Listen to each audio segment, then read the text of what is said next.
As George mentioned, my name is Wendi Adelson, and I lead the Impact Fund.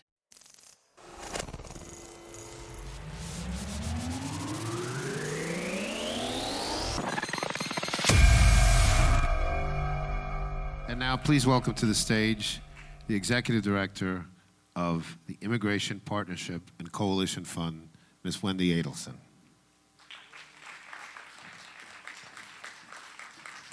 And joining her on stage, the District Director and Deputy Chief of Staff of Congressman Carlos Curbelo, Mr. Chris Miles.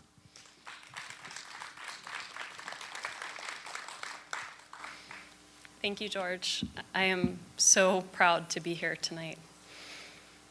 As George mentioned, my name is Wendi Adelson, and I lead the Impact Fund, which is a coalition of business and civic leaders founded last year by Mike Fernandez, who's a prominent businessman in our town with a very big heart and a lot of feeling for this issue of immigration. We are united in seeking sensible and humane immigration reform. Our work is bipartisan and solution-focused. And through our work together, I got the chance to meet Chris Miles, the lovely and talented Chris Miles. I'm the lovely and talented Chris Miles. And I work as the Congressman's District Director, running his offices here in Florida. And I get to work every day in a bipartisan manner on issues like immigration, climate change, and really just working to try to change the tone in politics. And I've been able to do some great stuff with Wendi, and I'm very excited to be here. So full disclosure, my parents are Democrats. Some of my best friends are Democrats. I actually didn't meet my first Republican until I went to law school. But now party affiliation feels far less important to me than the values that we share across party lines. Chris and I are both actively involved in the pursuit of a legislative solution for DACA, for deferred action for childhood arrivals, for young people, sometimes babies brought to this country, who've grown up here, growing up as American, and thought this country was their home and their present and their future. In my role with Impact, our partners in passing legislation are the reasonable middle, like Chris and his team, whether they're Republicans or Democrats, not the loud and often extreme voices at the margins of either party. This is a time when we need thoughtful dialogue. We need a willingness to listen and to compromise for the greater good, like the Dreamers.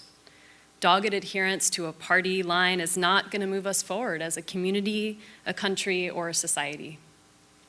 For me, growing up in Miami with Cuban grandparents, you know, when I met my first Republican, it was when I was born. But another thing that surrounded my childhood, being the grandson of exiles, was this idea that politics and government were extremely important. That and education were the two most important things.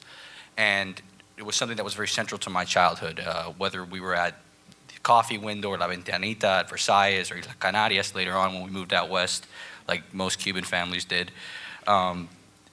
This one theme of democracy being so important was just always reiterated. And part of what I was taught was that the United States was different because, unlike other countries, we didn't submit to authoritarian strongmen. We believed in our institutions, the separation of powers, the idea of every vote counts, equality, fairness. And through the last election cycle, a lot of that got rattled, whether it was some of the clips we saw up there, the fake news, you know, the media being discredited, institutions that had been so central to my upbringing being challenged by both parties. And it was really kind of a scary thought. But however, working with Wendi on this issue, which is so important, DACA, I have a renewed sense, you know, in the shadow of this very divisive election, I have a new sense of optimism, which comes from what her fund does and what so many other leaders and most of us here believe in that these young children deserve an opportunity to stay in this country because they are Americans. And recognizing that has helped inspire me and kind of refresh me a little bit. So that video was scary, but I do think we have a good path forward. Our friends and colleagues tonight presented many different perspectives on the lives they have lived here in Miami and in other parts of the United States, on their values and their hopes for the future of our community and for our country. They talked about what it means to be American, to embrace the rule of law, the freedom of the press, the freedom to dissent, economic opportunity and social mobility, and respectful debate and compromise. There is some disagreement amongst the speakers about how threatened those values are in our current discourse. But there's no disagreement that these are America's values. The conversation finds common elements in this very diverse backgrounds and histories of these individuals, including values that are passed down by our parents, grandparents, and other family experiences. Moments of discovery about difference, injustice, decisions made to direct one's life and work toward building of community, appreciation of the freedoms offered in the United States, and a feeling of responsibility to use those freedoms in a constructive way. We are facing real challenges as a city and as a community. Tonight we have come together to acknowledge that this is not an easy moment. There are no simple fixes. But instead, this is a time to reach across lines of difference, whether they be political, racial, religious, gender-based, or otherwise, and embrace our commonalities, to search for what unites us instead of what divides. The strength of our democracy is in this room. No elected leader, political party, cable news show, or interest group can undermine the will of our people and the institutions that make up our democracy.